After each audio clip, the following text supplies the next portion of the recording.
On today's show, we visit the Church of the Cinema as we run through the stories and messages of this year's Best Picture nominations. This is Penhold Talk Radio.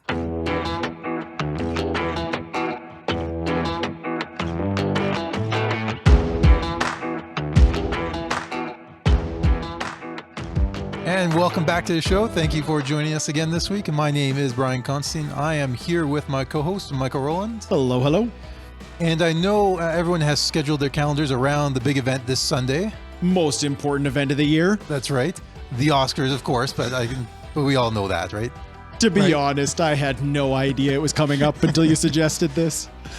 Really, I'm kind of surprised you didn't schedule your life around this Oscars, because apparently this, it's the biggest event of the year. This is where all the important people go, right? Apparently. This is what the media is going to tell me. But of course, the audience numbers would suggest otherwise. Oh. And then this doesn't just go for the Oscars. This goes for basically any awards show. In the last 10 years, 20 years, I think, looking at some recent kind of graph lines, the Oscars are just going down and down and down. And then, of course, last year, there was no movies, and so that led to no audience. But yeah, it wasn't even just COVID. You look at the numbers for Oscars, Emmys, all of these award shows, and people are losing interest in the awards. Yeah. No one is too captivated by the awards. But as irrelevant as award shows go, movies themselves, on the other hand, are arguably as popular as ever. Oh yeah, people are still going to the movies, and streaming services are really pumping out movies. It's unbelievable. Movies are still going strong. People just don't care about the elitist awards. Just think about all those names that you see at the end of the movie, and then multiply that by how many movies Netflix pops out or Disney pops out. Like it seems incomprehensible that this much content comes out constantly. Yeah. It's a kind of a modern miracle that the movies are made nowadays. But just to emphasize how significant movies play in culture still, at least BC before COVID, in 2019, just in the US alone, there were 1.2 billion movie tickets purchased. So that's people physically going to the theaters. This doesn't count your streaming services. Yeah. And so that's 1.2 billion movies viewed by people. Like that, what other thing is getting that much content? Yeah, that's insane. That much viewership. Of course, it declined significantly in the last 2 years, 2022, 2021. We're starting to see it starting to climb back up. This year, the movie tickets are on pace for about half of what they were for 2020 or 2019. Yeah, and you can see the rise in the box office numbers. Like you'd see prior to COVID, you'd see these movies bringing in hundreds of millions of dollars. And then COVID hit, and all of a sudden a good movie is breaching the 100 million mark. But then now we had Spider-Man come out, and it seems people are going to movies again, because that one is... Did it make a record? It was on track to pass a lot of the top movies. So I think we're finally seeing the in-person movie industry recovering. Yeah. And as far as that signifying people actually getting back out into kind of the normality of life, again, BC, it's good. Yeah, I'm encouraged by it. I enjoy going to different public buildings without masks. But when it comes to the movies, like I said, the award shows are largely irrelevant. No one watches them. And for a number of reasons, but movies themselves are still continue to be at the forefront of culture and what we come to see and think as good and right. It's the modern day church essentially now. We don't go to Sunday or as a population. If you want to talk about declining attendance, you got Oscar going down, but the church is right there with it. As if we're going to look at attendance numbers.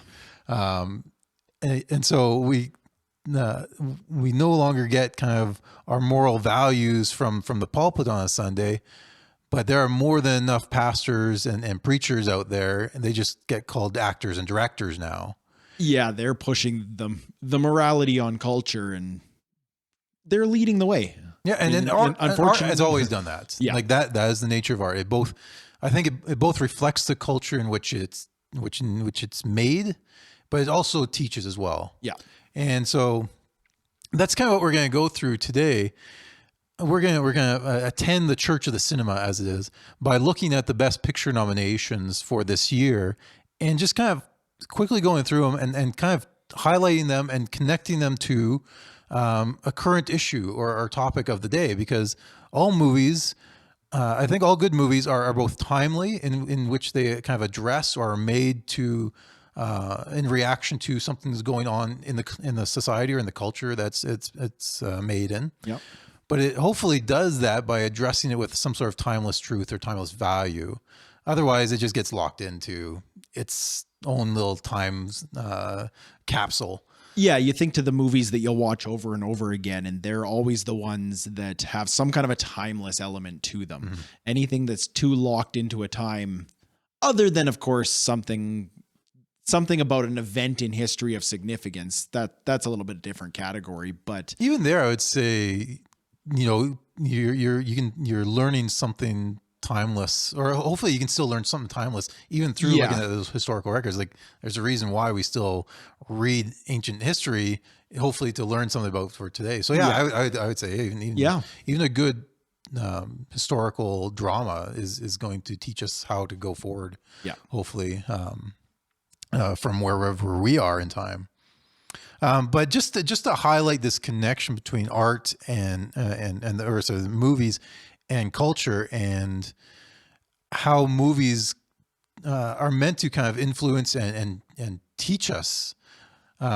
Just from this last week, just to give a clear example of this. So in the state of Florida, they recently passed a statewide law that forbids the program teaching, or kind of the curriculum teaching, based teaching of gender and sexuality to all classes under K to 3, and then it requires any other teachings on gender and sexuality from 4 to 12 to be age specific. So, and this has got the left wing side of culture up in a roar. And if you've come across this bill, you probably know it as the "Don't Say Gay" bill. Yeah, but really, it's meant to try to address topics that shouldn't be taught to K to 3. Like, there's no reason why especially the public school system needs to be teaching kids about gender and sexuality. If that needs to be taught, guess what? You're a parent. This is your obligation, your responsibility. You're right. You teach your kid that if you want. But there's no reason why that needs to be in the classroom. But of course, this apparently needs to be in the classroom, and so this bill has got a large pushback from the left side of the political aisle, and in response to this is also got pushback from the movies. And most notably by Disney. Which isn't surprising. Disney, of course, focusing on the children's market. This is specific to children, like school-age children is what this bill targets. And so of course, they get the pressure from the culture, and they need to respond somehow. The culture forces the response. And so Disney, being relevant in that demographic, responded. Yeah, I at least the noisy side of culture. Like I don't think there's a lot more noise being made by fewer people that end up producing this kind of response. But yeah, Disney was poked and prodded and yelled at and maligned for not speaking out against this bill. And so what do? Well, they decided to, according to the headline in IndieWire, it says Lightyear, which is kind of, I think that it's a Pixar movie coming up this summer. So it's kind of the origin story of the Buzz Lightyear toy character. So There's a movie called Lightyear by Pixar, and the headline says, Lightyear, same-sex kiss restored amid Pixar backlash to Disney's Don't Say Gay support. And so in response to the state legislature in Florida saying we don't want K to 3 to be taught things on gender and sexuality in the public classroom, Pixar says, okay, we have this large platform and we are going to use this movie to show our support and opposition to this bill. Yeah. This is movie culture making and teaching at its finest. Why put it in there if it means nothing? Yeah, and they know the level of their influence. Disney knows how many parents will just put on any and every Disney Pixar movie for their children. They'll allow them to watch it. They will allow whatever Disney puts in there to influence their children. And that's largely been a safe thing. Yeah, Like until the last few years, you had no concern about it. Yeah, people would just watch Disney movies. You'd let your kids watch a Disney movie. That's fine. Disney's safe. Yeah. Oh, yeah. Now right. they know their influence and they're using it to affect culture. Yeah, and so in the article it says in the animated film, Chris Evans voices the titular Buzz Lightyear, the real astronaut who inspired the Toy Story action figures. Uzo Aduba plays fellow scientist Hawthorne, who's described as in a romantic relationship with another woman. So even before this kiss was in there, they already had this kind of lesbian relationship in the movie. Yeah. And so per unnamed Pixar sources, as reported by Variety, Hawthorne's sexuality was never in question, but a kiss between her and her partner was cut from the film. And so the film has now been, the scene has now been returned to the film, marking a turning point for LGBTQ plus representation in Pixar animated pictures. So movies reflect culture, but they have a teaching element. And this is clear by this example from Disney. And, you know, of course I have my perspective on this and whether or not this is good, but at least for this episode, my point isn't to say this is a good thing or a bad thing. My point is to say movies are sermons now. Like, yeah. They teach you a certain morality, and we have to be aware of that, especially as parents, but any rational human being.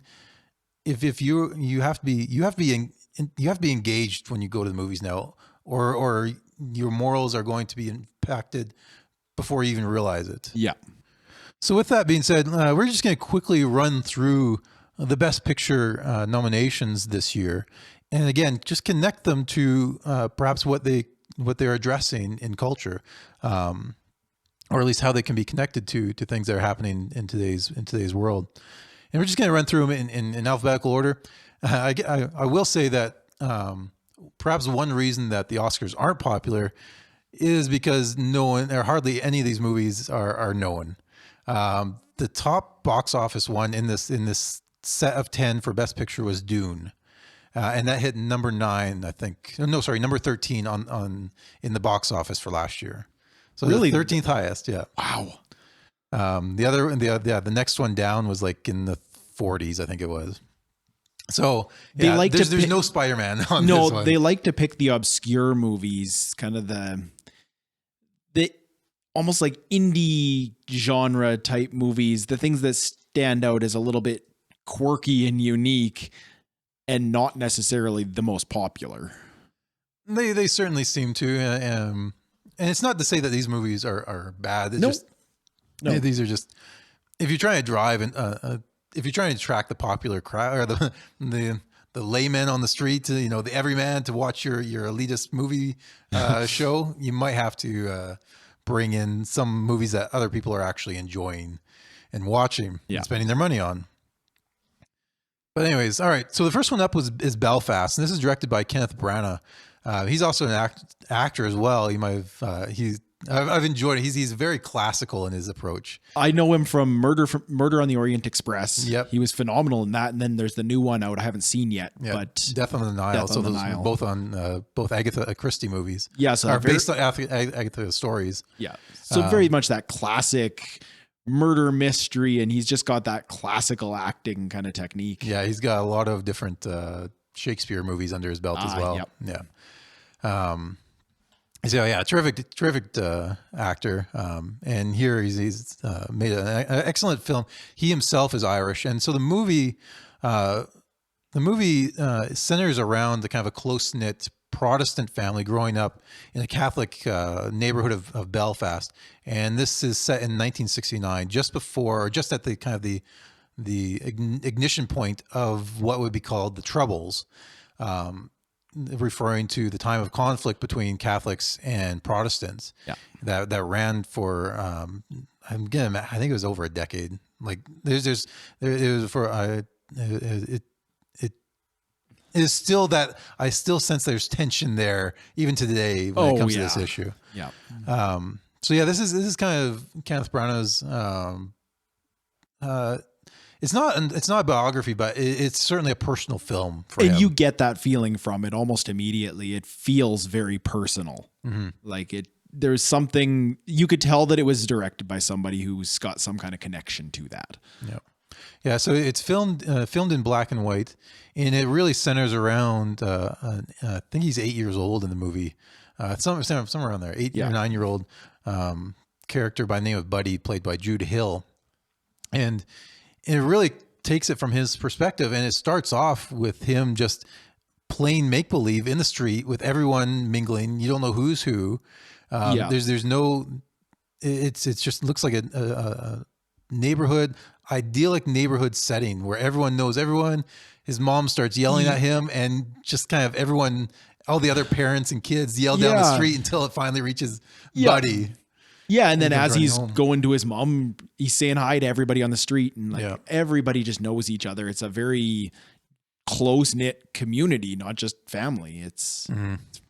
It feels so homey. There's no distinction here on Protestant and Catholic at this point. Yeah, everyone is just part of this, and really almost the whole movie just takes place on that little street. It's like one block of row houses in Belfast. Yeah, I think the extent of the travels in the movie is when he goes to school. Yeah, there's not much beyond the street. No, yeah, and so, but it quickly turns from there near the beginning.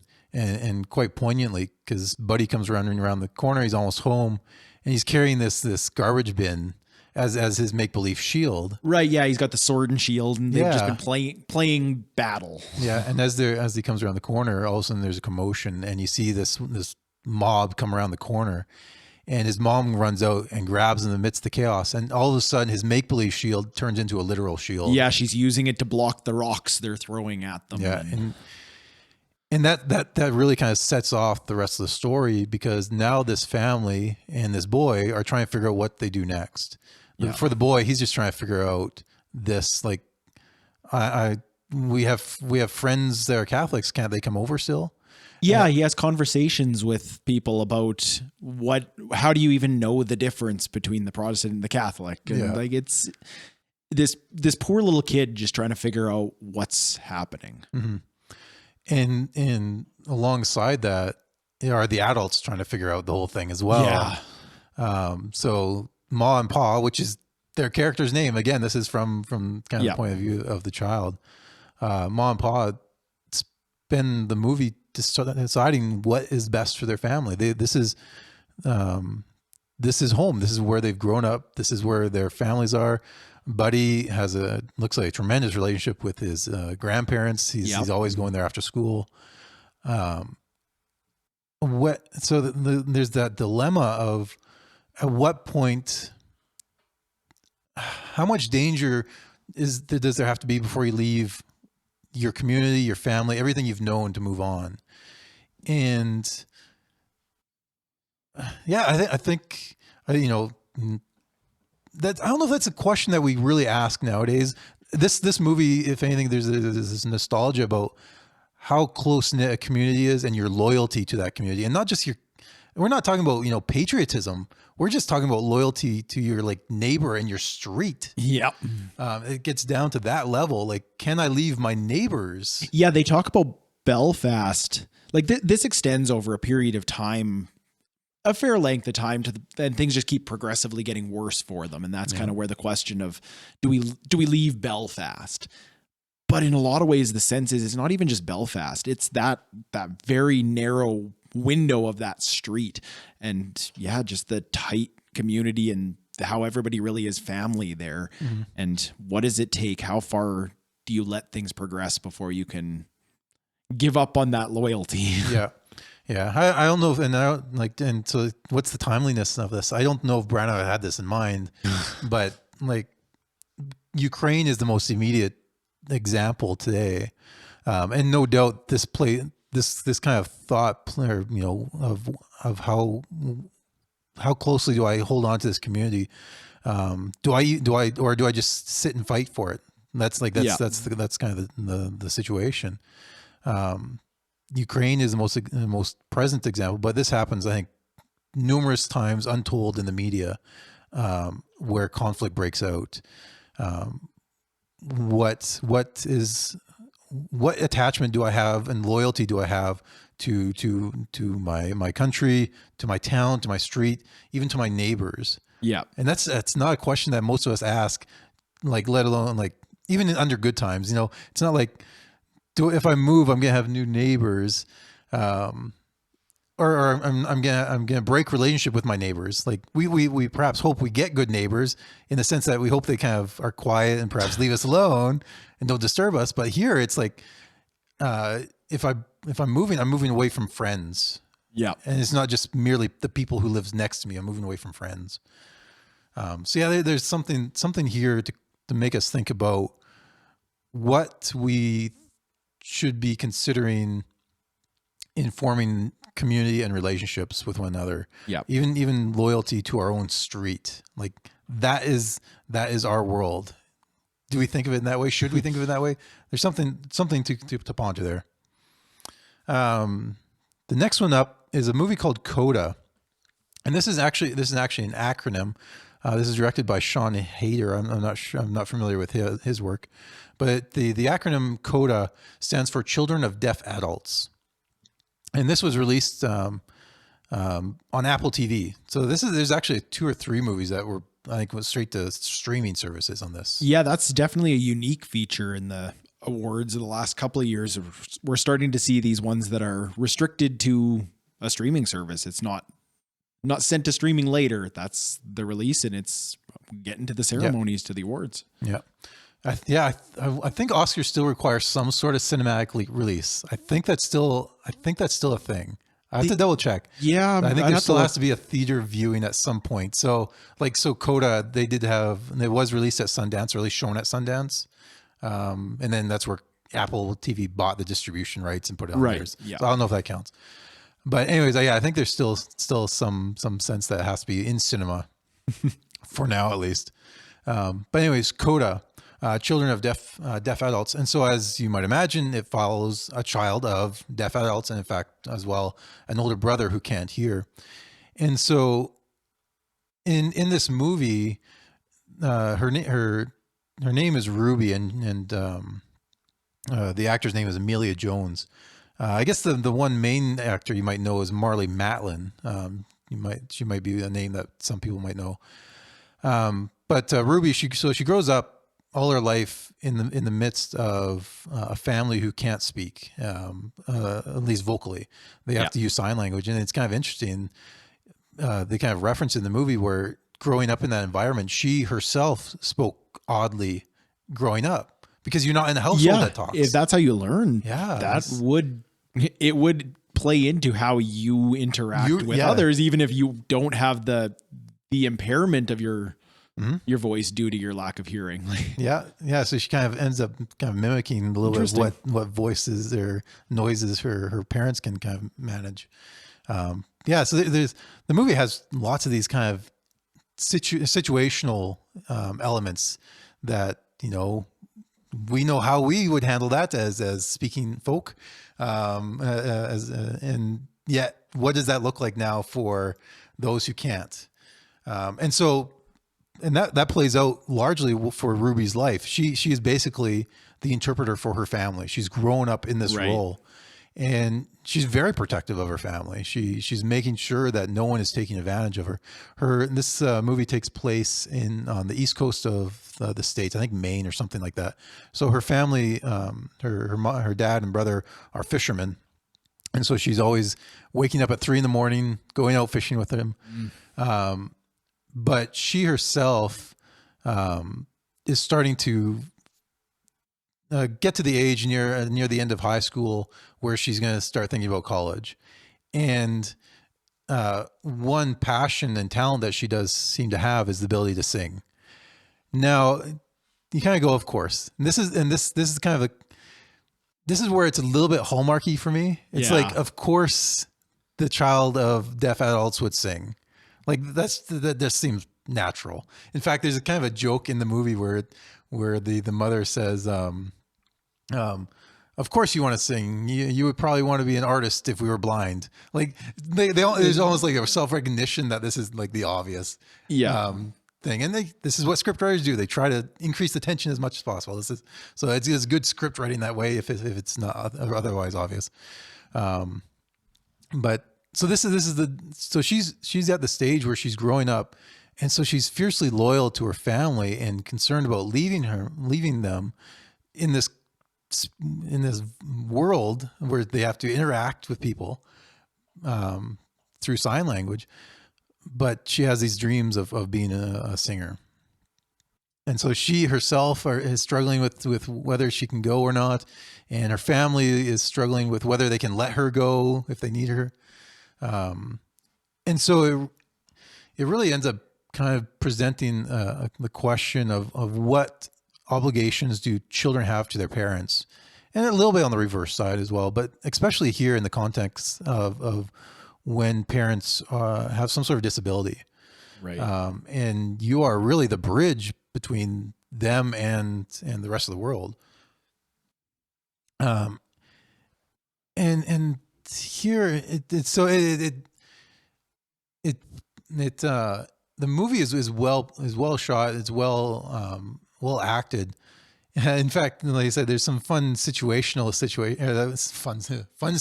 that come up in this context. So for example, she is starting to become attracted to a boy at school, and circumstances play out where the mom and dad, Ruby's mom and dad, and Ruby and her, they're not even boyfriend at this time. They're just they're actually practicing a duet together for the school. Yep. But they sit down and proceed to have, if you will, the talk. So imagine how uncomfortable the talk is relating to, if you're talking to your teenager about sexuality. Imagine that with their crush that they really haven't talked to about this sitting next to them, and all this is being played out in sign language. So imagine a safe sex talks with sign language. Just makes it that much more awkward. It's one of the funniest, cringiest scenes ever. Yeah. But it plays terrifically. Yeah. So that there's some points there that kind of highlight kind of the trouble with this. And the other part that's worth noting is not only the struggle here is that Ruby has to try to explain her passion to her parents, who are unable to enjoy or even understand her passion. Yeah, So there's like she invites her parents out to a concert and they go, but it's basically silence. Yeah, it just means nothing to them. Yeah. It's such a... So to never have the ability to understand that passion in any way. Yeah, to enjoy your kids' talent and skill like that. Yeah. It's just a world closed off.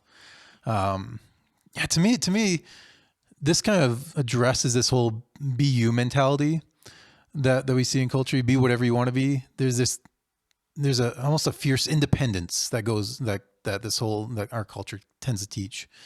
And here, I think we see a more appropriate tension. Yes, I think for every family, family with kids, there's a point where yes, you have to let your kid become independent. Yeah. By putting it in this situation here, it highlights the significance that, or I guess it highlights the family connection that we should have. Like sometimes it's just so easy to let the child go and nothing really changes. You just have an empty bedroom. But I don't know if that seems to highlight maybe a lack of deeper connection that we have in our own families. Right. Where here she's so integrated and so loyal to her family, partly out of necessity. Like she's a bridge to the world. And so, yeah, it does a good job of highlighting, I think, what perhaps is too easily overlooked is that in the midst of seeking our own individuality, we don't lose connection, or at least we should feel the tension with having to leave our own family. Yeah. So that's CODA. As we keep rolling along, Don't Look Up is the next movie. Again, this was a streamer. This came out to Netflix. Yeah, so I didn't get a chance to watch this one. I don't have Netflix. So this one was directed by Adam McKay. He has a peculiar style. He's, I guess for me, I know him from The Big Short. Oh, okay, yeah. I think there's another, I can't remember which other one, but that was the one that comes out. This one has Leonardo DiCaprio and Jennifer Lawrence. So like obviously they spent all their budget on on the actors. Big actors in streaming service movies. And this is just that was just the leads. Like it has Meryl Streep in it, has Jonah Hill. Right. I think there's a couple other names I'm missing, but it has quite an ensemble cast to this one. Now, Don't Look Up is a story about two ordinary astronomers, Leonardo's character Randall and Jennifer's character Dr. Kate. And they end up detecting a world-ending asteroid on their way. They're heading directly to Earth. And so now they have to go out and try to warn the world that actually the end is coming. The message that nobody wants to have to declare because it's going to sound crazy. Yeah, this is the crazy street corner guy with the sandwich board kind of stuff. Of course. So that in itself is like, how do you actually convince someone or convince the world that yes, the literal end is coming now, 5 months away. We've seen it essentially, without sounding like off your rocker. There was a show that did that a few years ago, just a few years ago, called No Tomorrow. It didn't last very long, but it's the same kind of premise, except it went with the angle of he tried to tell people it didn't really work out, and so basically just started living life as if there was no tomorrow. Just enjoy your life now because it's ending. Eat, drink, because nobody would believe him. So the whole eat, drink, and be merry, and for tomorrow we die kind of mentality, and that does kind of come up in this movie. Is how do you know, or how are you going to react, or how would you react knowing that the end is coming with certainty? Yeah. And there's kind of this interesting compression of time, because when we're growing up, the 10-year-old has no concept or no real sense of death, or the end of life. They're just going day by day. Eventually everybody dies, but it never really has an impact on your day to day. No, exactly. At all. But slowly, as things go on, you slowly sense that the sand is becoming less and less on the top, and the bottom is filling up a little more. And you sense an urgency, or at least I would say more of a focusing on what's important at the end. More and more, I don't need to worry about this thing anymore. This is, I only got so many years to worry about things and do things. I don't care about that. I'm going over here and doing this. But a world-ending thing like this would just take that and compress it from your possibly 80, 90 years down into whatever the window is. Yeah, and so there's this the movie has this kind of interesting progression, especially with DiCaprio's character, where he's trying to get they first go to the president. They kind of push it off as, how can we message this so it doesn't mess up the midterms? So it's, Oh, no. so it's like, can we phrase this as a possibly significant event? Can we phrase it like that? Would that work? So yeah, of course they take the political angle of we Yeah. need to make sure this doesn't negatively affect us. Yes. Yeah. And then they go on TV shows where they kind of get on the morning show for a quick segment, and they're just the morning show hosts just kind of want to know a little bit about some sort of what it's like to be an astronomer kind of thing, like just small chat. And they're trying to talk about the world ending and coming up. Yeah. But after that starts, Dr. Randall, you almost get the sense that he forgets that the end is coming because he ends up becoming very much a celebrity scientist. Gets too caught up in the celebrity of it. Yeah, and so this is kind of this movie is set up as a satire or a satirical drama, and so yeah, I'll let most people, if you can watch it, you can draw your own kind of connections to who these people might represent and make fun of. But yeah, over time or throughout the movie, you see this focusing effect going on. It's almost like shortly after they make the announcement, they make and try to convince the people that the end is coming, and he gets caught up in the celebrity, and you almost wonder if he isn't aware of the end is coming again. And slowly over time, it seems like he becomes again aware.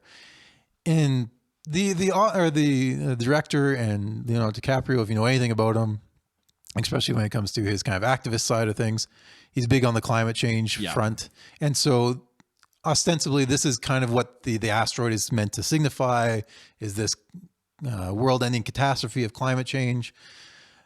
The movie itself is not explicit in that kind of messaging. I think you can throw whatever symbolism on the asteroid you want for your world ending. They kept it very symbolic and vague, at least in that way. So, they didn't try to push one very narrow agenda. No, for the most part, if I didn't know the backstory of what this asteroid is supposed to be, then I wouldn't have said this is climate change. Right. But for some, this is a climate change movie. For others, I think it should force us to contemplate our own mortality, the significance of our own life. The difficulty with this movie, though, I think, is it struggles a lot. It struggles with what do we get these characters to do at the end? How do they respond knowing that the end is just maybe minutes away? If it forces you to focus, what are they focusing on? What will you be doing in the last 5 minutes? If you knew the end was 5 minutes away, what would you be doing? And your worldview, I think, is going to come in big time here. What you think is at the foundation of the world, the foundation of reality for you. What are the most important things? If you knew you had 5 minutes, I think you will quickly find out what your core values are. Yeah. And for some of these secular movies, I find their answer lacking. Yeah. But nonetheless, they do show a kind of a montage of people, a different way people respond to this kind of world-ending event. And so, yeah, if nothing else, you can tie it to climate change, there's been enough things today that you can pick your own world-ending event. Yeah. Now I think you got a lot to pick from. Don't think there's any shortage of symbolic comparisons that you could make. So yeah, I think it leaves us with a question. Okay, final 5 minutes. What is important to you? What are you going to be doing? Yeah. So like I said, we tend to think of life spread out over 80 years. None of us are guaranteed that. So yeah, it leaves that most poignantly on the table. Mm-hmm.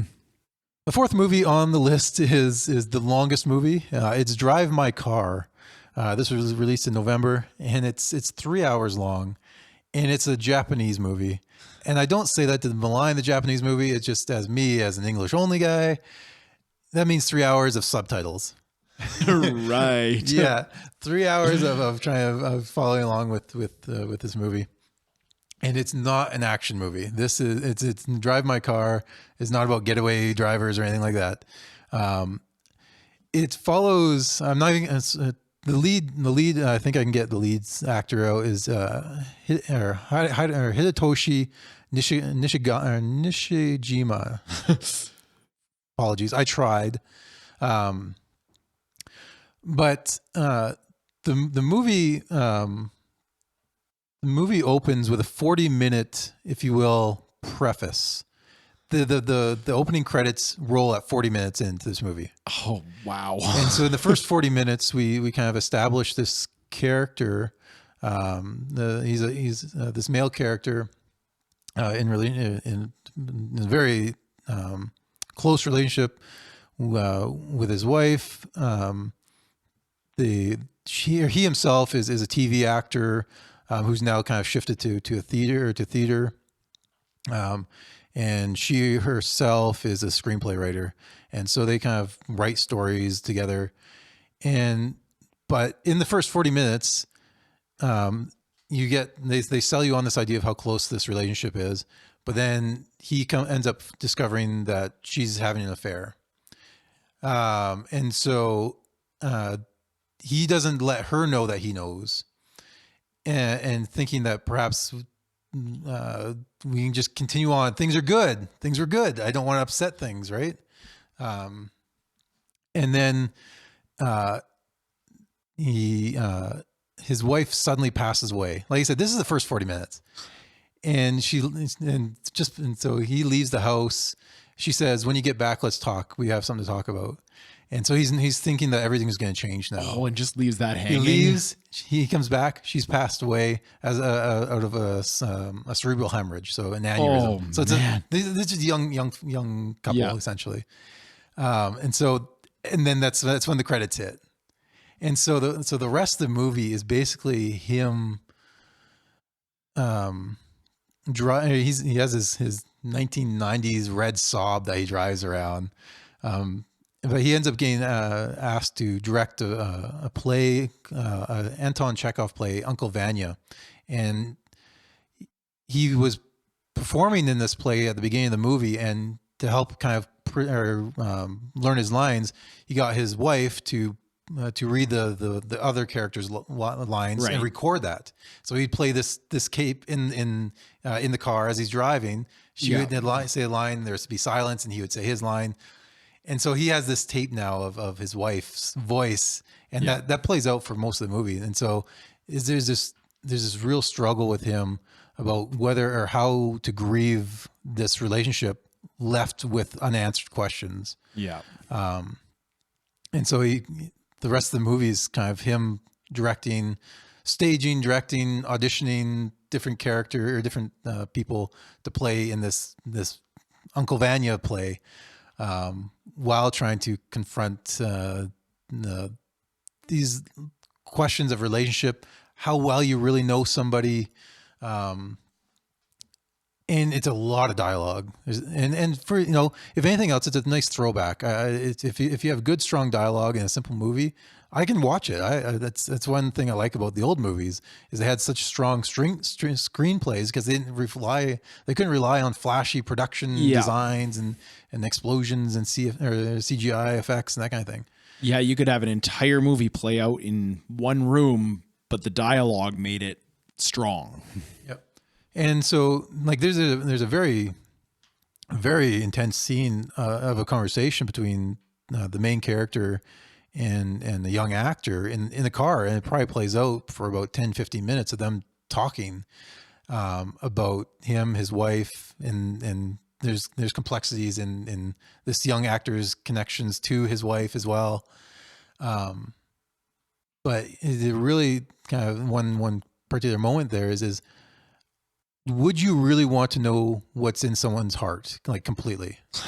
Would you really want to know that? and then that's part of the kind of the questions the movie's asking about and addressing this whole topic of grief and loss that this person's gone through, and no doubt one that is timely due to how much loss and death we've seen over these last 2 years. Yeah, There's no doubt people have died unexpectedly or with uncertainty, that we didn't have that last conversation that would have cleared up these issues. And so this movie kind of plays out in different scenarios, different relationships, in kind of addressing that from different angles. You're right. Yeah. And so lots of dialogue. Like I said, it's a slow paced movie. You're in it for a long time, but yeah, it wouldn't be the top list of mine, but nonetheless, it knows what it is and has no problem taking its time getting there. Yeah. So let's drive my car. So yeah, if you're looking for a little bit of a downer, I think there's hope in the end, but it has some. It's a decent movie if you can get through the 3 hours. Now, speaking of long movies, Dune. Less of a slow paced movie. It's got some good action in it. Yeah, it does linger on some scenes, but yes. So Dune is the highest grossing movie on the list here. This was directed by Denis Villeneuve, based on was it Frank Lambert's movie, or is it the name? No, Frank Herbert. Frank Herbert. Yes, no, I think it's Frank Herbert's novel. Series of novels. This is the start. We'll see how far they go. Yes, yeah, they're straight up front. This is part one. It's in the title screen. Yeah, right? it's about the first half of the first book in the Dune series. So they're intending to do the second part and finish up the first Dune book. We'll see if it turns into a franchise. Yeah. So this one follows a prominent family. The how do you pronounce it? The Atreides. Yes, I think it sounds right. Atreides. Something. Yeah, Atreides. Paul is a young son in this prominent family who are sent out to man this colony on this other planet that is harvesting a very valuable resource, spice they call it, that has hallucinogenic but also space travel properties. There you can, if you want to make your connections, this is basically the oil. Yeah. For it's like the most prominent resource and valuable resource in the universe, and so somebody needs to be responsible for that. Yeah. So this family is sent out there to look after this colony and harvesting this natural resource. And of course, on the flip side, you have an evil empire, essentially, the Harkonnens. Yeah, the former empire that was running that planet, who had a really horrid relationship with the natives on the planet. And so the whole tension there, then they kind of get booted out, and Atreides comes in to clean up the mess and run the operation. Yeah. So it focuses mainly on Paul and his upbringing and his training to be a future leader. And slowly he's becoming aware that he has he perhaps has special abilities. He has some sort of special fate. There's kind of a Messiah complex or a Messiah angle on this, coming from his mother's side. Yeah, and then from his father's side, because his father is head of House Atreides. There's that pressure for becoming the leader of a vast empire. Yeah, so there's a lot of pressure on. Yeah, this he's guy. got a lot of weight, and so he's. I categorize this one as kind of a superhero movie. This is, and it's a superhero / rites of passage, kind of growing and coming of age, because he's learning, I think, to who he is, and we're even seeing flash forwards, or perhaps future visions of him kind of leading an army, right? And yeah, the natives kind of see him as a possible Messiah figure, to kind of lead them back into the freedom, I guess, out of the clutches or the oppression of the House of Harkonnen. Throwing that syllable in there, Harkonnen. And so it's an incredibly ambitious movie. This is probably I didn't look it up, but I have hardly any doubt that this is probably the highest, had the biggest budget, biggest budget movie. Yeah. Well, yeah, it's been done before. Dune's been done in the past, not with great success. And so it was an ambitious endeavor to dive back into the Dune franchise and try to do it right. So they committed. So the money was there, and they went for production value. So I guess there's obviously with all these movies, there's different angles that you can take on it. One for me was, how do we become aware of these higher purposes? Because that's one thing that Paul is going through. Yeah. He's slowly becoming conscious or aware of being told of what his special lineage is going to bring to him, and perhaps what future he has as this not only leader but some sort of savior figure. Yeah. How do we become aware of those if we have any, and do we have to strive for those higher purposes?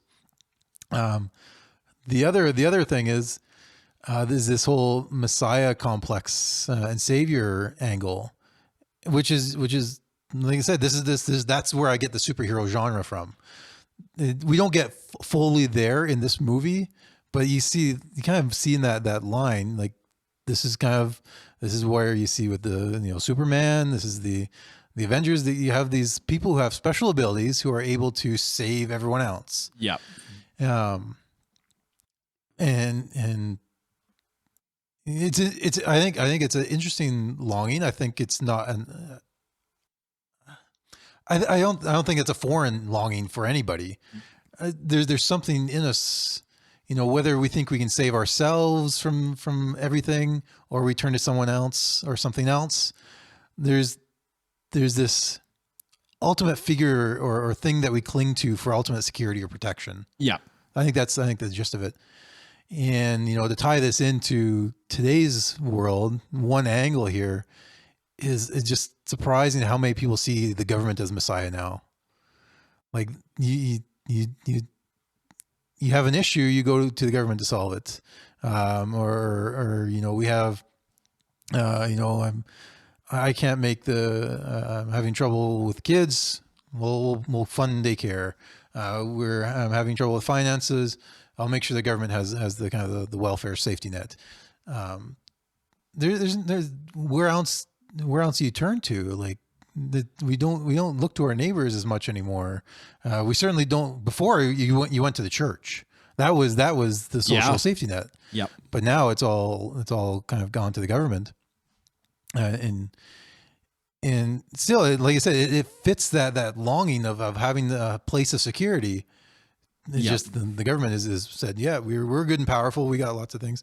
And just to touch on the whole liberal NDP coalition that's going out there, like part of that agreement of now where the Liberals or the NDP is going to prop up the Liberal government for the next 2 or 3 years is on the promise that they'll move forward on things like a national pharmacare program or national dental. Yeah, basically placing more of the individual's reliance on the government to provide, to be that Messiah, that savior for all of your needs. Yeah. And like I said, that I personally don't find that a very comforting place for my security. Yeah. Either in this world or in the world to come. But yeah, this Dune, I think at least one aspect of it is highlighting this higher purpose, whether we are searching for living ourselves in fulfillment of a higher purpose, but also what would be our ultimate protector, right? In life, I guess. But visually, yeah, there's so much to see in this one. Again, but you're committing another 2.5 hours, I think, at least 2.5 hours. Yeah, it was about 2.5. Yeah, and it's the first part. Yeah, it doesn't. That's my concern about this being an award for Best Picture. Yeah. It really shouldn't be because it's an incomplete story. Yeah. It is half the story and it does not come to any conclusion. One of the last lines in the movie is Zendaya's character saying, "This is just the beginning." It's like, oh no. Yeah, you can't give that a Best Picture award because the story's not done. No, yeah, you got to follow the Lord of the Rings kind of. Yeah, save all the awards for the final one. The next movie on the list is King Richard, and this one stars Will Smith in this. This is a story of the Venus and Serena Williams and their upbringing. Right. So King Richard refers to their dad, Richard, and Richard is perhaps the most driven, ambitious parent that you might ever come across. It says in the movie over a number of times, Richard refers to this plan that he made for his kids, or for at least these two daughters. He has 3 or 5 altogether, and that he has a 78-page plan that he wrote before they're even born, and he's going to stick with it. And nothing like, and if nothing, he's that drives him, like that becomes everything, is to follow this plan. Wow. Yeah, and so the king is a good title, King Richard, because he is in control of what they are doing at all times. And the question is whether or not he's going to be a good king or a bad king. And it's hard. It's obviously looking at what Venus and Serena have done. Like, he apparently planned them to be the best tennis players in the world. It worked. And not only that, throughout the movie, it highlights like they weren't only good at tennis. Like, that wasn't everything. They had to get good grades. They're straight A students.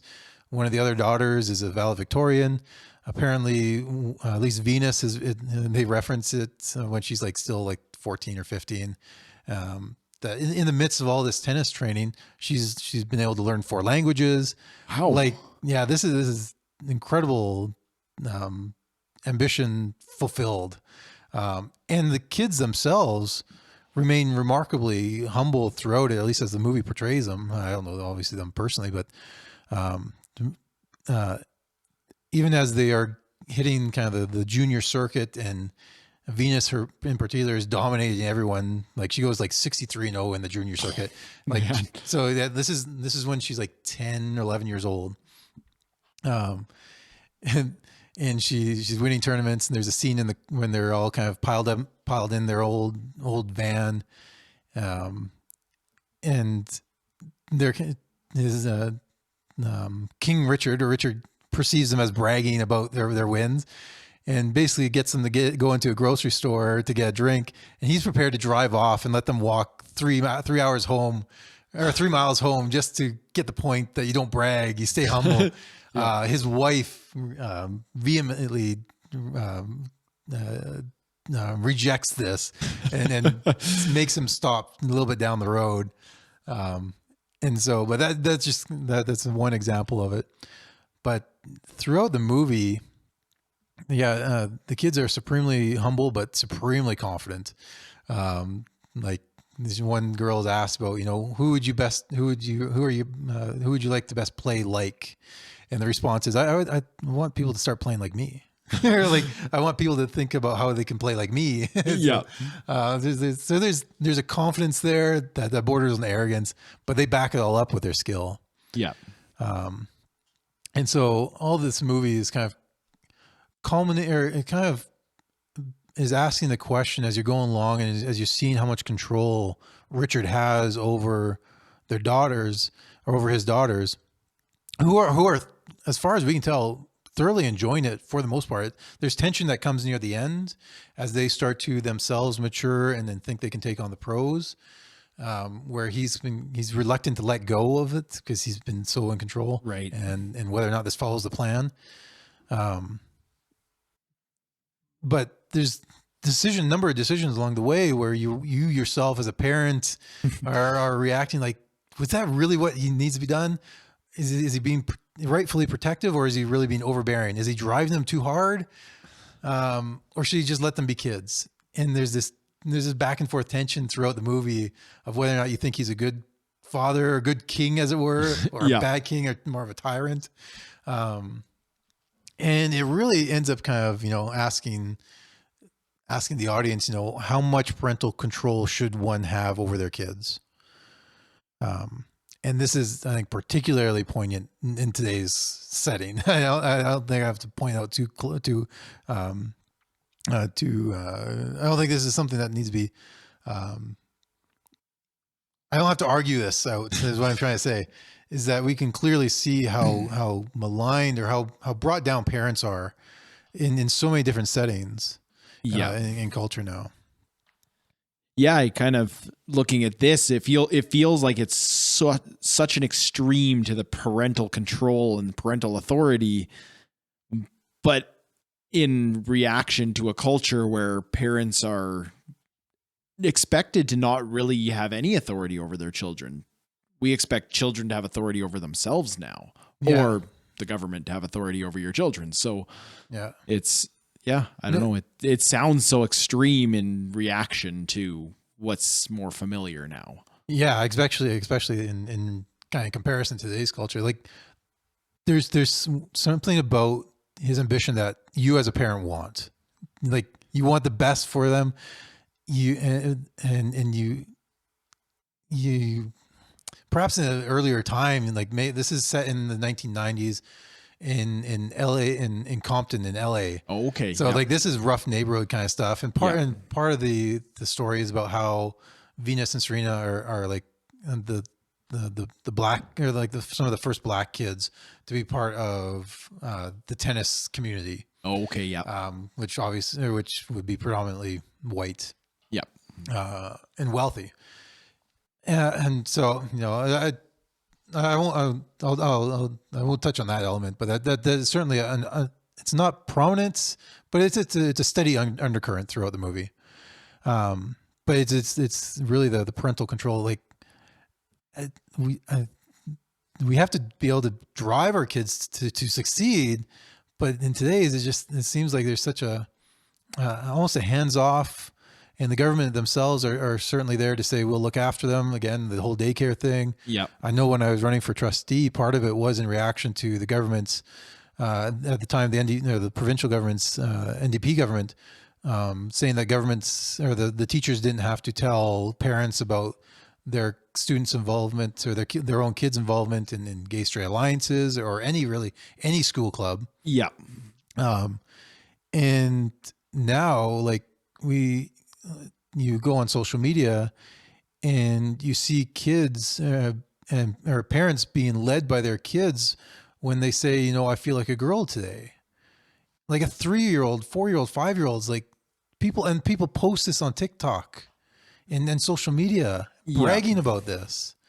Like that would be the complete opposite of what we see in this movie, where Richard knows where his kids are going to go and do all the time. Yeah. Where it's in so many situations been flipped around, and it's the children's dreams and ambitions and wishes really that drive the whole family. Yeah. And really need this, if anything, this is a pushback against, or at least heightens our awareness to the two contrasts that are going on. Yeah. And perhaps there's somewhere in the middle that probably is where we need to be doing. Parents need to have some sort of authority and responsibility in guiding their kids in a certain direction. That is, I think, their God-given responsibility. Yeah. But so many parents are abdicating it for whatever reason, for a number of reasons, careers, ambitions, cultural pressure. But this movie says, no, I think there is a place for you as a parent saying, no, my 10-year-old, this is best for him or her. Yeah. Let's do this. We know better than our children, and we can help mold them into the person they should be. Yeah. Next one is Licorice Pizza. I don't know what the title has to do with the movie. That gives you a good idea of what kind of movie it's probably going to be. When the title is just so off the wall. Yeah, a little bit of an arty independent movie. Though I don't know if I would call it independent because it's directed by Paul Thomas Anderson. He does kind of these more art film or art style movies. Not so much mainstream. He did There Will Be Blood. I don't know if you remember that one. That one won the Best Picture, I think, a few years ago. Okay. With Daniel Day-Lewis. It features actors Alana Haim and Cooper Hoffman. I mentioned Cooper Hoffman because he's actually the son of Philip Seymour Hoffman. I didn't know that until I was just reading up on it a little bit. Yeah, and Philip Seymour Hoffman, like, he's one of my favorite. He's apparently he passed away a couple of years ago now. Yes, but he was a terrific actor, and his son seems to be following up quite well in this movie.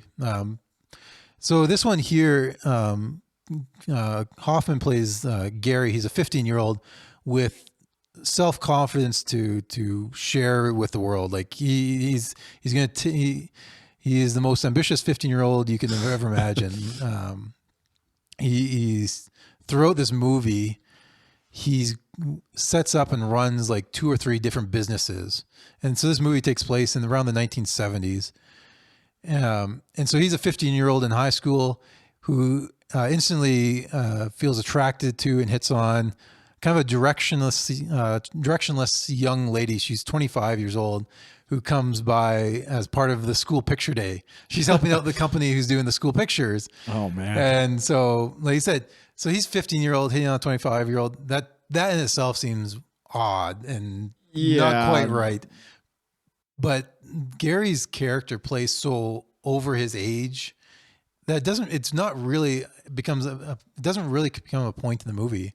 Like you almost forget about that, whether it's good or bad. You forget that this is a 15-year-old and 25-year-old. She doesn't want anything to do with him really, at least certainly not romantically. And she makes that clear at the beginning, but nonetheless, they have a relationship throughout the rest of the movie on different levels. Right. And so this movie is really a coming of age. So Gary goes through a number of different stages in growth, I guess. Like I said, he runs 2 or 3 different businesses, and Alana comes on as kind of a business partner. One main reason is she has a driver's license and he doesn't. Just again highlighting the difference between these people, these 2 kids, or actually one kid, one young adult, and kind of different things that happen throughout I think it's only through 1 year, the 1970s. This one is a little bit harder to pin down what the main message is going to be because it's so meandering in where it goes. But one common thread is that as self-confident as Gary is, he's still timid when it comes to, I think, romantic relationships, or at least he's not as sure about himself when it comes to that. The whole female side of the species is still a little unusual and unfamiliar. He's not so quick to perhaps dive into that as he is in the business world. Yeah, he can have all the success in the world in business, but still there's some things that are beyond him. Yeah. And so there's kind of a growth in kind of, what does it mean to actually grow into becoming a man, even though he's still 15 throughout most, I think, in the movie. That question is out there. The other thing, though, is also throughout the movie, there seems to be very little consequence for his decisions. And like I said, he goes through 2 or 3 different businesses, some because they collapse and don't work out. And somehow he's able to figure out how to start a new one. Like, I don't know where this money is coming from or how he's starts these things up. Like he starts up a waterbed business, because this is just coming out on, this is the time frame. The waterbed just comes out. This is the newfangled thing. Yeah. The trendy new thing. Yeah. And so he starts out first selling them over the phone, and they go deliver it. Basically they deliver the bag that you put your water in. And then later that develops into, we'll sell it with a frame now. And so they actually start up a storefront, and they go selling this around. And in one scene, just to highlight the lack of consequences, is that they're selling it to some rich guy who's married to, I can't remember the real life actor. I can't remember, Barbara Streisand or something like that. And like he gets threatened as he's setting up this waterbed. Don't mess anything up. Like he almost gets threatened. His life gets threatened by this guy, by this rich husband who leaves, and they're setting up the bed, and they intentionally leave the water running upstairs as they've filled up the bed, and they leave. And you expect something, there's no consequences for that. Like he doesn't get beat up. They set it up as if he were to be, but nothing happens. So there's a number of those kind of different scenarios that play out in this movie. And so the question is, well, why, like, what's the point of that? Like, why isn't there consequences? Because it doesn't seem to be a cautionary tale. If anything else, one thought that comes to mind is it just like the previous movie is kind of a complete contrast with kind of the parents giving up all control over their kids. This one kind of is a contrast with today's kind of cancel culture versus this consequence-free kind of living. Like nowadays, you're concerned about, what you might say, or what kind of, if you're a comedian, what kind of jokes you can, anything put that on might get there. out there and create a reputation for you that could very negatively affect your life. Yeah, if anything else, there seems to be an overabundance of consequences for particular actions nowadays. Right. And this one is kind of at least I don't think this is the point, but it's so hard to pick something out in this one. That this is at least one angle that you could take on it, is that it shows it so extremely, this anti-consequence culture versus our cancellation culture, where anything that you say in the last 10, 15 years could be brought back and just nix you, especially if you have any kind of notoriety. Yeah. Those two kind of stand as kind of interesting contrasts in this movie. But yeah, it doesn't come to rest on any kind of particular note. It's a meandering movie that comes through different episodes in this guy's summer, I guess. And so, yeah, it's, for me, I'm not a professional movie reviewer. And so that's about as deep as I can get on this movie. It's not one that I don't think I'll probably go back and watch, though. If I did, perhaps I'd find different angles to it. The last three movies we're getting into here is the third last movie is Nightmare Alley. This is directed by Guillermo del Toro. The title threw me a little bit. I did watch this one.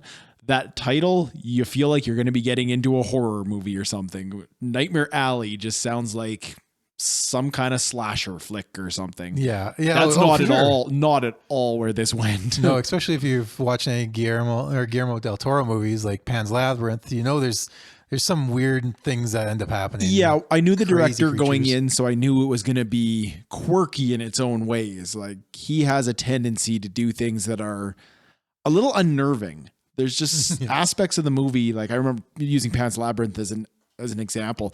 That creature with the eyes in its hands is one of the most unnerving things to see. There's nothing quite like that in this movie, but there's scenes that definitely kind of it's unsettling. Yeah, so this one stars Bradley Cooper and Rooney Mara. She's from Girl with the Dragon Tattoo. I know she's in other ones, but that's the one where I first remember her from. But also Toni Collette, Cate Blanchett. There's a few more. others. It's a pretty big cast too for a movie that I didn't hear a lot of info about. No. Like, I didn't hear it advertised. I never saw any kind of trailers pop up on YouTube or anything. It was a relatively quiet release. Yeah, so I guess what's the time frame for this one? I'm gonna peg.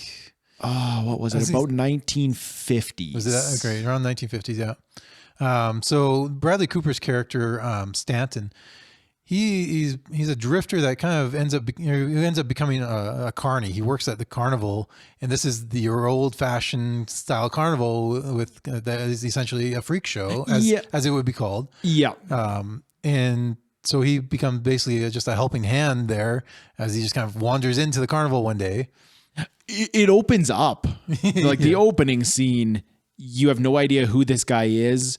And do I give it away? No, it's the opening. It's the opening scene. So it opens up basically him dragging a body in a house, and then the house on fire. And then he gets on a bus and shows up at a carnival. Yeah. Like, you're kind of left with no background. So it's really like you're starting with a clean slate. This guy just wandered into a carnival. With a really black mark, though. Yeah. A clean slate with a black mark. Yeah. Yeah, you have no idea why he's done that, who that is, what's going on at all for that. But other than that, he's just wandering by the carnival. But he works the carnival, becomes friends with a number of the performers there, and learns the art of mentalism. And you definitely get it right away that he's a very clever guy. Like, almost immediately, he's trying to help improve the acts in the carnival. He's trying to, like, right off the bat, he's showing that he's got a lot of innovation and a lot of brains on him. Yeah. Like, he knows what he's doing. Yeah. He's wandering around, but he's not necessarily. You don't necessarily think he's lost, or at least, or he's not like vulnerable. Yeah, he's got a head on him. He's up to something. I guess by the end you'll be thinking he's up to something. But as he learns this art of mentalism, he has bigger plans than just being another sideshow as part of the carnival, and then he takes his whole mentalism act to, if you will, the big show, and sets up. He becomes wealthy and famous as a mentalist in Chicago. Yeah, he's like working the hotel scene as pretty high society Yeah, guy, like tuxedo and gown yeah. kind of settings. And yet over time, and his mentor in teaching him these skills warns him about the power that this might have, and whether or not, and about this mentalism power, and be careful that you don't fall for it yourself. Yeah. That there's certain danger in that, and really over time, this is what ends up happening, is that Stanton, he's driven by this selfish ambition and talent that he has. Like he's a legitimately good mentalist, Yeah. and he sees it really as unstoppable. He can fool anybody. He always seems to need to take it a step farther. He can't walk away. He can't stop. He needs to take it a step farther and prove how much he can accomplish. Yeah. And that essentially becomes kind of his downfall in the kind of climax of the movie. And the thing that got him where he wasn't enough, and so this greed and this intoxication with his own talent and power is his downfall, along with a number of other people along the way. Yeah. So yeah, it's how does this come back to Nightmare Alley? Like where that title comes from, I'm not exactly sure, because there's not really an alleyway involved. It's a nightmare of his own making. Like he's the creator of it. Like that's the thing. A nightmare doesn't exist on its own. It's in the mind of someone, and really it becomes his own. Yep. It's his own making, and really that's kind of the gist I get out of it, was that in the midst of being in the carnival with all these contortionists and sideshows that people kind of gawk at and are scared by, all those outward people, and yet he himself becomes the monster, not based on what he looks like. He looks all well and put together. Yeah. But in the end, he becomes a monster through the inside out. Yeah. And then there's a good payoff at the end of how all that plays out. But yeah, it if anything, it shows that the monster and the way we become monsters and if you will, freaks, it's not how we look. It's not going to come through that. That's a very superficial way of seeing it. Yeah. There's this. I think there's a warning that monster that monster that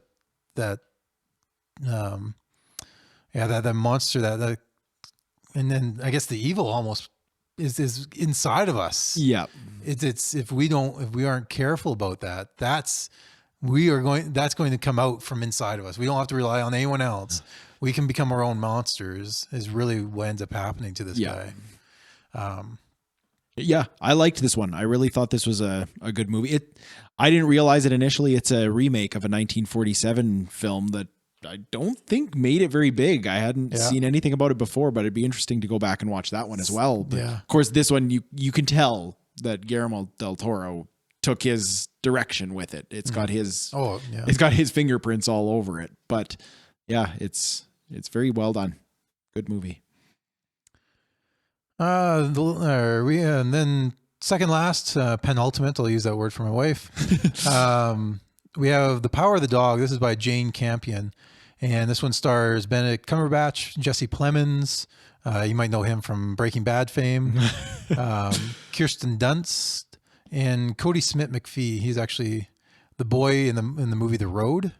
That was a good I one. like that movie, but it's a hard movie, but it's a good movie. He's in Nightcrawler too. Or sorry, he's in X-Men Apocalypse. He's Nightcrawler in that one. Right. Yep. This movie is this movie structure is what is the movie structure is called or I classify it as as Fool Triumphant, and then I'm getting some of these story structures from a book called Save the Cat. And so if you've made it this far in the movie, this is your little, or this far in the episode, this is your a little bit of a bonus here. If you want to get a little bit better at kind of understanding some of these movies and screenplays, and kind of maybe figuring out a little bit deeper on these movies, or on just how to watch movies a little better, Save the Cat series is a wonderful little collection of books by a screenplay writer, and he classifies movies not necessarily based on genre, comedies or drama, thriller, action, but on the story structure themselves.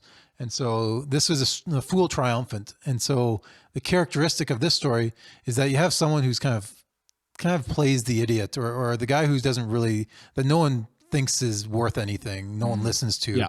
The fool, the term fool is just a general term. And not necessarily an indication of intelligence. It's meant to say that they are out of step with the rest of the world around them, who think they know better.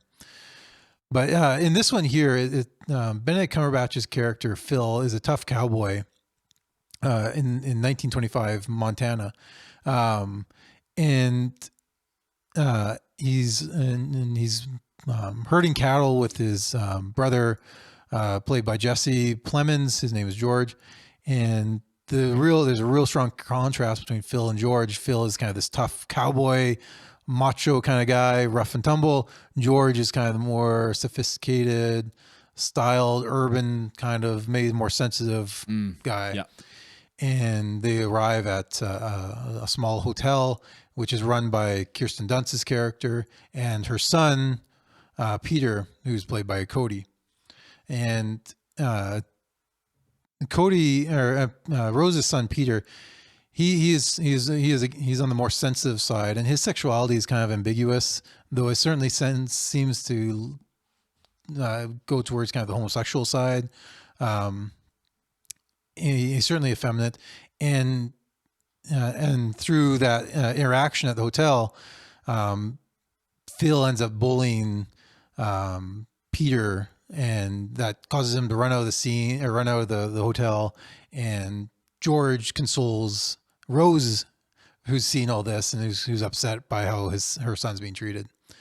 And that kind of sets up the rest of or at least the first half of the movie, in which Phil, this rough and tough cowboy, is really quite rough and unsympathetic towards Rose and her son, particularly through Rose for the first part. Peter's character comes back more in the second half, and around half, or it doesn't take long before we realize that this rough and tumble cowboy has repressed homosexual desires, and you get some backstory about how that developed, and through this, and then in the later half we get a shift in relationship because of a discovery that Peter makes about Phil that changes their dynamic, their relationship, and then ends in kind of a bit of a shift, or kind of a surprise ending. The thing that I get out of this one here is kind of what kind of man will or should we find in the future, or what is the right kind of man. And here, the characters are set up in such contrast that they almost play as stereotypes. Yeah. You get kind of the rough, masculine, tough guy over here. You get the more sensitive, urban guy over here, and you kind of get those are the two. And then Peter's character is kind of the more effeminate young boy, kind of growing up. And in the end, it leaves no doubt who the director leaves no doubt who they think the future man should be, or what kind of future the man should be. It does seem to address the whole topic of toxic masculinity and what's good or not for a man to be. As the structure comes out, you can as the movie structure is the Fool Triumphant, you can kind of know kind of where the ending goes, even though you might not know how it all plays out. but it certainly does not look good for the more rough, aggressive man. Yeah. It definitely is more sympathetic view towards men should be much more sensitive, caring, softer in their approach to things. And it does not shine good light on the man who might be stronger, tougher. In fact, it seems to suggest that those who are stronger and tougher are really harboring these more sensitive, even homosexual desires. Like that's the movie. Yeah, the idea that they must be putting on a face or a front to cover up something they don't want to reveal. Yeah. There's a number of issues, or at least let's say, from my perspective, there's a number of issues the way it portrays men and whether those are good things or not. But it's when you're watching, that's what you're going to get. It's going to be a discussion on what kind of man do we want, and what kind of things should we expect out of certain men. And I think there is a little bit of a twist on what we expect from the more sensitive men. And what they are capable of. Certainly, I think there's something to be said there.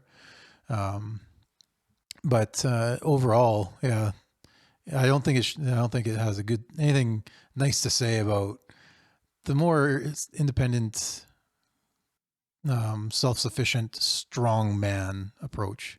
Yeah. But well acted. I'm always a fan of Jesse Plemons. I think of him in his Breaking Bad role, so I find him very unsettling. I know he has. He's very good at making you very uncomfortable with the character. Oh yeah. He's got a good knack for that. And then finally, the last movie on this list is West Side Story. This is, of course, a remake from 1961 Best Picture. This is produced or directed by Steven Spielberg. Number of different actors in there. Probably the most common, or the one you probably know most, is Ansel Elgort, or Elgort. He's from he's from Baby Driver. Baby Driver, right? Baby he Driver. was Baby. I almost got mixed up with the actor in Kingsman, Taron Egerton. There you go. Yep. Very similar.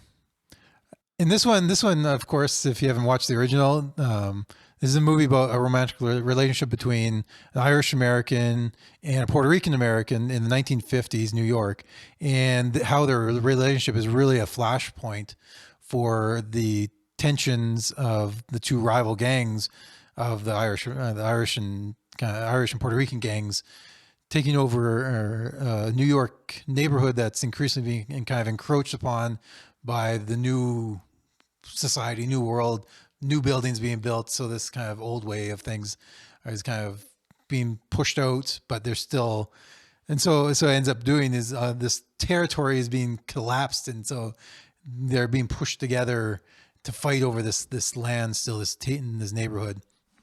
And so this one, for at least cinematically, I really like the look that he gave this one. It has this really kind of high key look to it. And so what I mean by that is like the shadows are really have a lot of fill light to them. And yet there's still a lot of contrast. So you'll have a strong light front on, but you'll have shadows coming in reverse as well. I don't know if you noticed that when you're watching. No, I didn't notice that. And one of my I just love the cinematography of the scene where they're coming in to fight. The two gangs are coming in to fight, and they're coming into a warehouse, and so you get the warehouse doors open up, and they're all backlit, and so all you see is an overhead shot and all these extending shadows coming in together. Yeah. Oh, that was one of my favorite scenes of all these movies. I knew that was coming. I had seen kind of the previews, and it paid off. That was just beautiful lighting cinematography there. The story is an old one. It takes from it's a Romeo and Juliet story. Yeah, like my comparison, I merged three things together. I think that it's basically Romeo and Juliet with Grease and Gangs of New York. You've got that very stereotypical Romeo and Juliet coming from the opposing factions. You can't possibly have a romance between people of these factions. And then I compare with Grease because, to be honest, I didn't care much for the music in this one, and the way it played out. It didn't feel suited to the characters that as I watched it. Yeah. And then Gangs of New York, it's your old New York gang rivals. Like so that was kind of my comparison. But like you said, this visually and cinematography was stunning. He did a really good job of making it look really good. It's just good to look at. I probably like this one a little bit more than the original. The music has never been my favorite musical as far as West Side Story. I think I like other musicals better than what's put in here. The original I have issues with gang members trying to intimidate each other through dancing. That never looked convincing to me.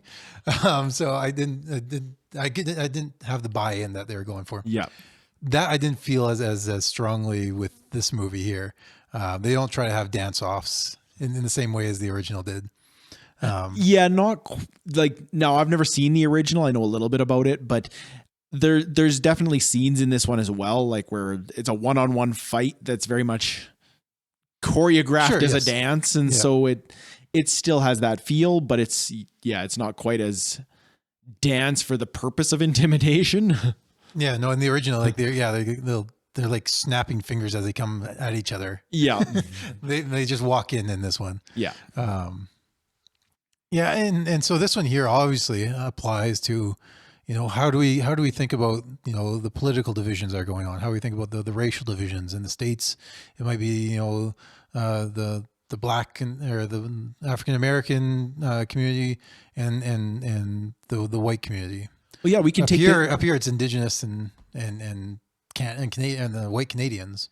And we can take this right back to our first movie, Belfast. It's a timeless conflict, that one side versus another. In that case, it was the Catholic Protestant, but you can take that right back to here where it's a racial divide, or you can take it to a political divide. There's always some situation where you can see that divide and the conflict and tension it brings. Yeah. And if you know the ending of West Side Story, or even Shakespeare or Romeo and Juliet, it's not a particularly happy ending. Yeah. And if anything, it shows the destruction of one avenue of hope that there was as a result of these tensions. They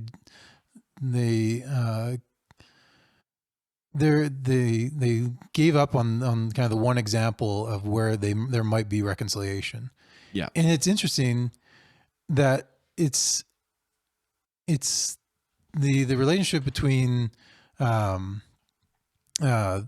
two leads in this. I didn't write down their names. There's Biff, isn't it? Yeah. I gotta look up their names. I can find this real quick here. West Side Story. There it is. All right. Yeah. Tony and Maria. There you go. Tony and Maria are the two love interests who are coming from these opposite families. And when they meet, their song is about how they want to become basically one heart, one life, kind of singing. And it's interesting that even like today when we're talking like all this talk about reconciliation, we still have to talk about reconciliation in the sense of two parties. Like we still keep our distinctions. You don't feel like there's a connection that we're trying to make. It's not like those from white European background and those from the Indigenous background are trying to come together as Canadians. We're just trying to get together. We're just trying to get together as white Europeans and Indigenous people living together in the place we call Canada. Yeah. Whereas I think in this movie here, the fact that Tony and Maria can come together is that they've looked beyond their differences. They're not concerned that one's Irish and one's Puerto Rican. They've come together to in fact create something new altogether. Yeah. And I don't know, that seems to be a deeper sense of reconciliation than what we tend to think about now. It's more like, we'll reconcile once you pay me back for the wrongs you've done. We'll never be one thing. We'll never be Canadians. Yeah. But at least we'll reconcile in the sense we'll both live without fighting with each other in the same area. Like that's the kind of view of reconciliation. Where in this movie, I think that relationship shows something further beyond it. It's not merely we'll get along to be, or we'll get by together. I forgot the whole idiom there, but anyways, well, we're not just trying to be, neighbors who can just live with one another, side by side. We won't talk to each other, but we're not going to fight. Yeah. That's not reconciliation. That's just living next to someone. I think reconciliation is a coming togetherness component to it. And we see this in this movie, in this story, but in the end, it gets shot down.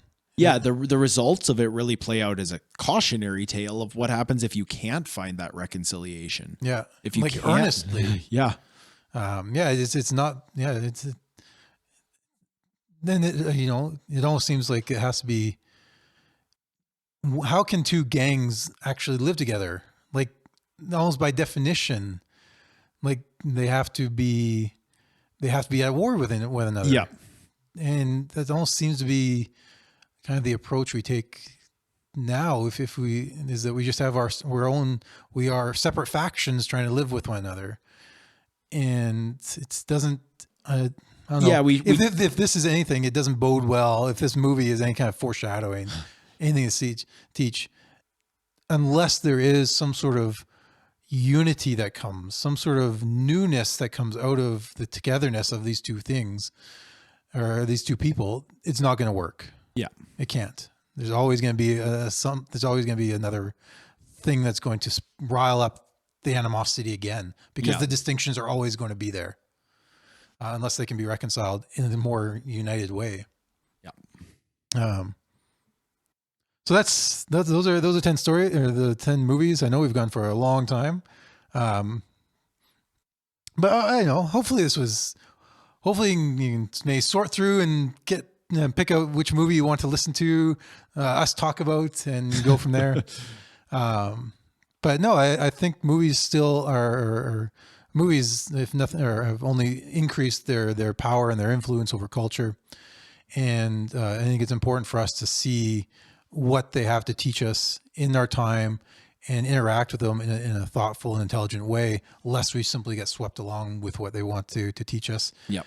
Just as if an enthusiastic pastor or preacher could just sweep you along with his message, sit in those pews, sit in the auditorium, and think, engage, and process. And if this is something, I'll just throw this out. If this is something that you like to talk about and engage with, if a good Friday night or Tuesday night cheap movie, if your idea, as I mumble through my phrase, if your idea of a good Tuesday night is to go out to a movie and then hang out and chat about that movie for another hour and a half, let me know, because that sounds like a good time to me. Or even I'm sure we can hang out at Michael's place and enjoy his projection. Yeah, there we go. We can do that too, I'm sure. But yeah, if that is something, I'd be more in game to start up a little side group about talking about movies and their influence on culture and different ideas that they present. But that's enough for today. If you sat through this hour and a half plus, thank you. We appreciate your patronage. But my voice will probably start going pretty soon here.